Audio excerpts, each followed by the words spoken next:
ഈ അലൂമിനിയം ബോളിൽ ഒന്ന് ഞാൻ ഇടുകയാണ്. ഇതുപോലെ ഒരു അലൂമിനിയം ബോൾ ഉണ്ടെങ്കിൽ ഇനി നിങ്ങളുടെ ബാത്റൂം ഒരു വർഷം വരെ സുഗന്ധം നിർത്താതെ വീശും. ബാത്റൂമിൽ കയറിന് ശേഷം ഇതുപോലെ മൂക്ക് പൊത്തിയാണ് നിങ്ങൾ പുറത്തേക്ക് ഇറങ്ങുന്നത് എങ്കിൽ ആ ഒരു ബാഡ്സ്മെന്റ് നമുക്ക് ഇതുപോലൊരു അലൂമിനിയം ഫോയിൽ പേപ്പർ ഉണ്ടെങ്കിൽ പൂർണ്ണമായിട്ടും ഇല്ലാതാക്കാൻ പറ്റും. പറഞ്ഞതുപോലെ ഇതുപോലൊരു അലൂമിനിയം ഫോയിൽ പേപ്പർ മാത്രം പോരാ, നമുക്ക് പിന്നെ മെയിനായിട്ട് വേണ്ടുന്നത് നമ്മുടെ ഒരു സോപ്പ് കേട്ടോ. പിന്നെ വേണ്ടത് നമുക്ക് പേസ്റ്റ്. ഈ ഒരു 10 രൂപയുടെ സോപ്പ് നമുക്ക് ആദ്യം ചെയ്യേണ്ടത് നമുക്ക് ഇതിനെ നന്നായിട്ട് നുറുക്കണം. പേസ്റ്റ് എടുത്തിട്ട് നമ്മളൊരു 1 സ്പൂണോളം പേസ്റ്റ് കേട്ടോ. ഇനി നമുക്ക് വേണ്ടുന്നത് നമ്മുടെ ബേക്കിംഗ് സോഡ, ഒരു 1/2 ടീസ്പൂണോളം വരുന്നതിന് ബേക്കിംഗ് സോഡ ഇടുക. ഇതിപ്പോൾ 2-3 ബോളിനും കാണത്തുള്ളൂ. അപ്പം ബോളായിട്ട് നമുക്ക് ഉരുട്ടാനാണ്. അപ്പം കുറച്ച് എടുക്കുന്നുണ്ട്, കണ്ടോ ഇത്ര എടുക്കുന്നുണ്ട്. ഇത്ര എടുത്തിട്ട് നമുക്കിതിനെ നല്ലപോലെ ബോൾ പോലെ ഒന്ന് ഉരുട്ടിയെടുക്കാം. അലുമിനിയം ഫോയിൽ പേപ്പർ ഇത്രത്തോളം ചെറിയൊരു പീസോളം ഞാൻ എടുത്തിട്ടുണ്ട്. നമ്മൾ ചെയ്യുന്നത് നമ്മുടെ ഈ ഒരു ഉരുട്ടി വെച്ചിരിക്കുന്ന ഈ ഒരു ബോൾ ഉണ്ടല്ലോ, ഈ ബോൾ എടുക്കുക, നമ്മുടെ ഈ ഒരു അലുമിനിയം പേപ്പറിലേക്ക് നന്നായിട്ട് അങ്ങ് ചുരുട്ടുക.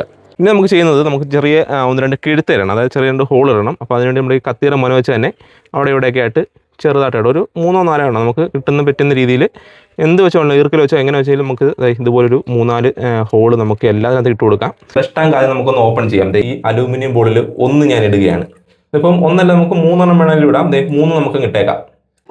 നടത്തിയതിനു ശേഷം നമുക്കൊരു 5 മിനിറ്റോളം വെയിറ്റ് ചെയ്യാം. നമ്മുടെ ഫ്ലഷ് അമർത്തുക. ഫ്ലഷ് നമ്മൾ അമർത്തുമ്പോൾ ഇതിനകത്ത് നിന്ന് വെള്ളം വരുമ്പോൾ നല്ല പതഞ്ഞായിരിക്കും വെള്ളം വരുന്നത്. 5 മിനിറ്റ് കഴിയുമ്പോൾ നല്ല പതഞ്ഞ് വെള്ളം വന്നുകൊണ്ടേയിരിക്കും. അപ്പം ഓരോ ഫ്ലഷിനും നമുക്ക് നല്ല രീതിയിലുള്ള മണം ഉണ്ടാവും.